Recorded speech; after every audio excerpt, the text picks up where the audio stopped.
اسی طریقے سے ایک جو میں نے مشاہدہ کیا ہے،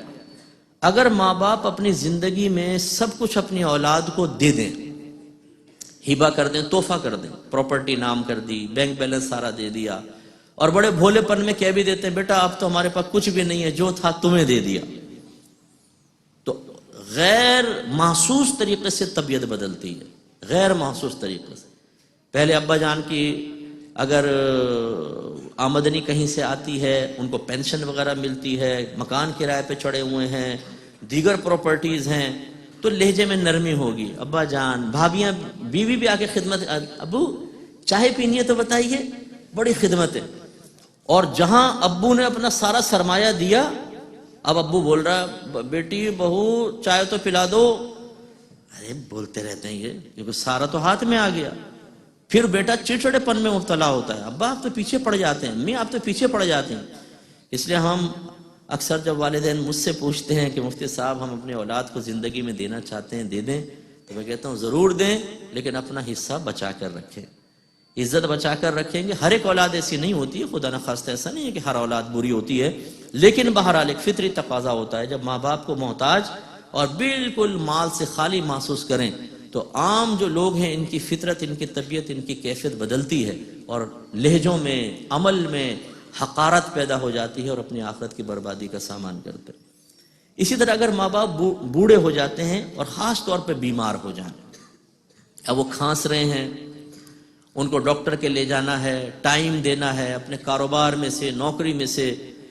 تو جو سعادت مند اولاد نہیں ہوتی کچھ عرصے میں فیڈ اپ ہو جاتی،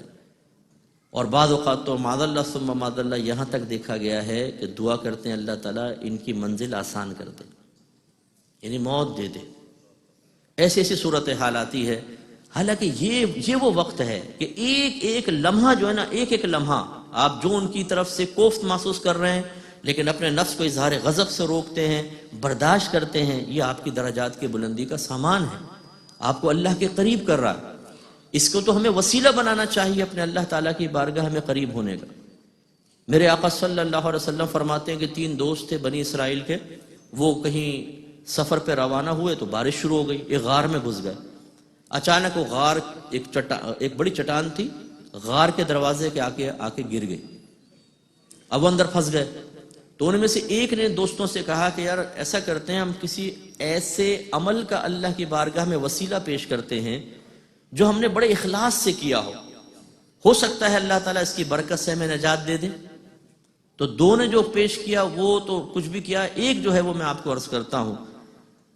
اس نے کہا کہ یا رب کریم تو جانتا ہے کہ میں شام کو میں بکریاں وغیرہ چراتا تھا اور شام کو دودھ لاتا تھا، پہلے اپنے ماں باپ کو پلاتا پھر اپنی اولاد کو پلایا کرتا تھا، اور ایک دفعہ جب میں آیا مجھے دیر ہوئی تو میرے ماں باپ سو چکے تھے، تو میں دودھ کا پیالہ لے کر ان کے سرانے کھڑا رہا، میری اولاد بلکتی رہی دودھ کے لیے، لیکن میرا ارادہ یہی تھا کہ اٹھیں گے تو پہلے ان کو دودھ پلاؤں گا پھر اپنے بچوں کو،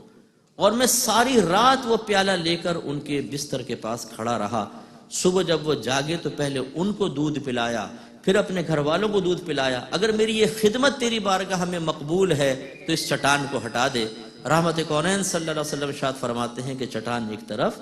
سرک گئی، پھر باقی 2 نے بھی پیش کیے تو پوری سرک گئی تھی، لیکن یہ عمل بہت ہی مقبول عمل ہے کہ انسان اپنے ماں باپ کی طرف سے تکلیفیں برداشت کرے، خاص طور پہ ایسے نوجوان جو یہاں تشریف فرما ہیں کہ جو خدا نہ خواستہ اپنے والدین کی عظمت و عزت کو دنیاوی مفادات کے ترازو میں تولتے ہیں، ماں باپ کی طرف سے کچھ ملے،